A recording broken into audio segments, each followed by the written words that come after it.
নমস্কার, আপনারা কেমন আছেন? আশা করি খুব ভালো আছেন। তো আমরা এখন রয়েছি হচ্ছে মনোকামনা মন্দির দেখে আসলাম। তো এখন রয়েছি নেপালে। তো মনোকামনা মন্দির দর্শন করে এসে এখন বাসে রয়েছি আর যাচ্ছি হচ্ছে কাঠমান্ডুতে। কাঠমান্ডু সব সাইট সিন সব কিছুই দেখবো আমরা। তো এখন হচ্ছে আমরা লাঞ্চটা করে নিই, তো কিছুক্ষণ বাদেই আমরা লাঞ্চ করবো।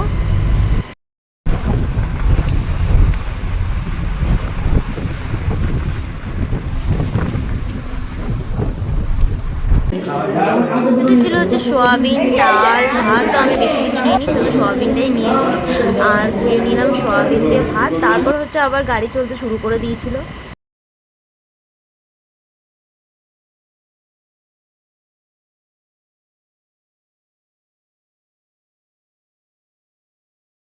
অনেকক্ষণ ধরে গাড়ি চলছিল, তাই জন্য আমরা একটু মানে করছিলাম একটা জায়গায় দাঁড়িয়ে হচ্ছে টয়লেট ফয়লেট যাদের যাওয়ার ছিল সব যাচ্ছিল।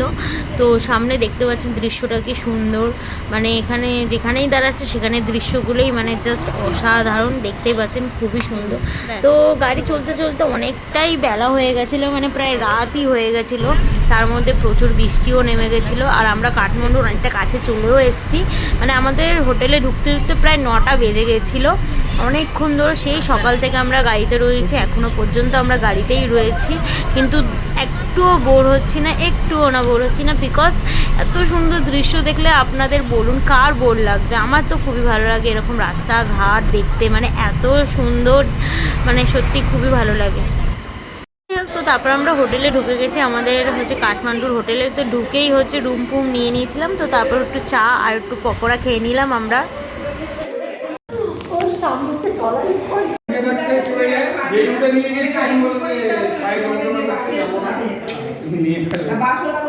রাত্রিবেলা লাঞ্চটা করে নিলাম। মেনুতে ছিল ফ্রাইড রাইস আর হচ্ছে ডিম কষা আর চাটনি ছিল অবশ্যই। তো যাই হোক খেয়ে দিয়ে হচ্ছে বাইরেটা দেখিয়ে দিচ্ছি। এটা হচ্ছে আমাদের হোটেল, এটা হচ্ছে আমাদের হোটেল কাঠমান্ডু।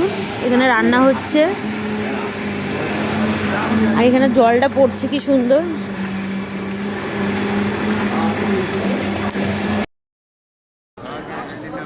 পরের দিন সকালবেলা হচ্ছে আমরা চলে এসেছিলাম পশুপতিনাথ টেম্পেলে আসবো বলে। তো এখানে হচ্ছে ভেতরে ক্যামেরা অ্যালাউ নেই আর হচ্ছে বাইরে দিয়ে যা ভিডিও করা আপনারা করতে পারবেন। ভেতরে যাদেরকেই দেখছে যে ফটো তুলছে ফোন সাথে সাথে নিয়ে নিচ্ছে। আর আমাদের হোটেলের একদমই সামনে ছিল, তাই আমরা সকাল সকাল হেঁটে হেঁটেই চলে এসেছিলাম। তো পুজো দিয়ে নিচ্ছি একদম সকালবেলা এসে।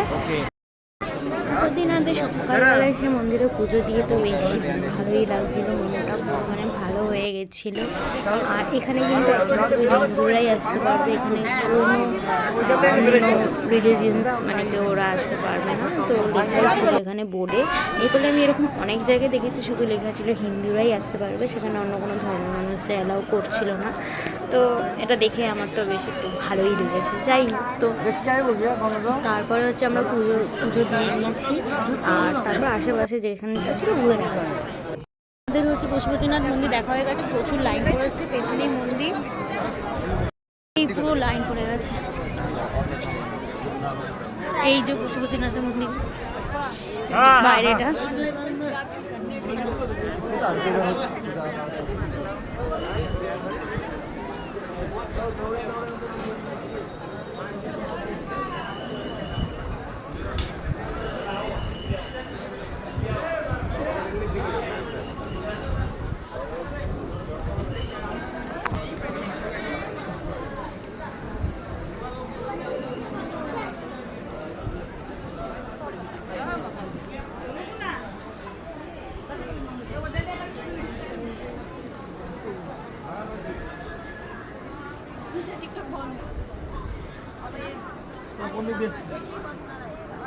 এই দিক দিয়ে এসেছি আমরা।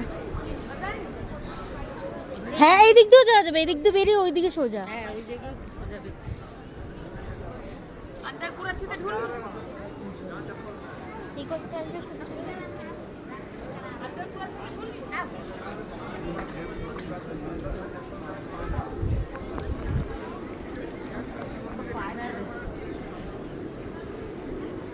দাঁড়াও মা, এখানটা ফটো ঘুর ঘুর ঘুর। হ্যাঁ ঘুর।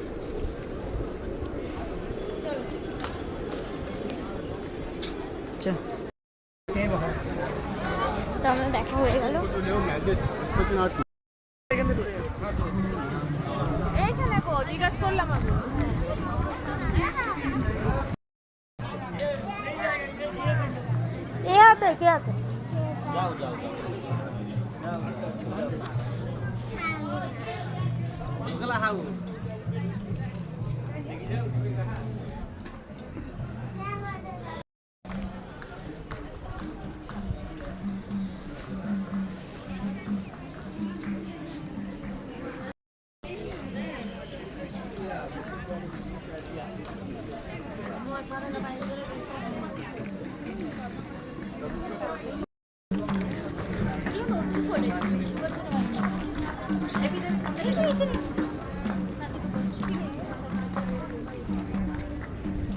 একই রকম অনেকটা দেখতে লাগে।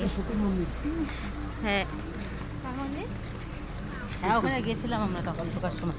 আমরা এই দিক দিয়ে ঢুকে ওই দিকটা দিয়ে চলে গেছিলাম। পুরো তো না দেখা হয়নি, চলো না দেখে আসি। যাবে চলে এখানটা দাঁড়িয়ে কটা ফটো তুলে নি। এখানটা ফটো অ্যালাউ আছে তো?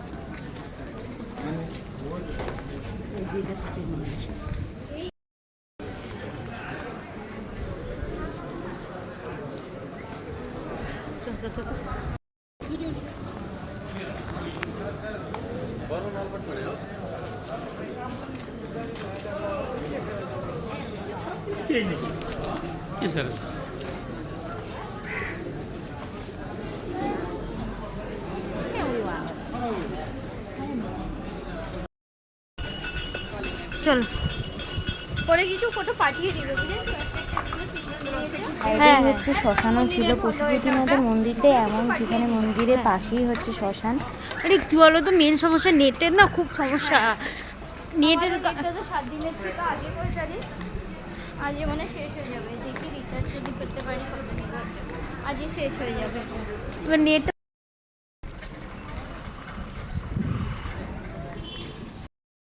পশুপতি মন্দিরে হচ্ছে আশেপাশে যা ছিল সব দেখে নিয়েছি।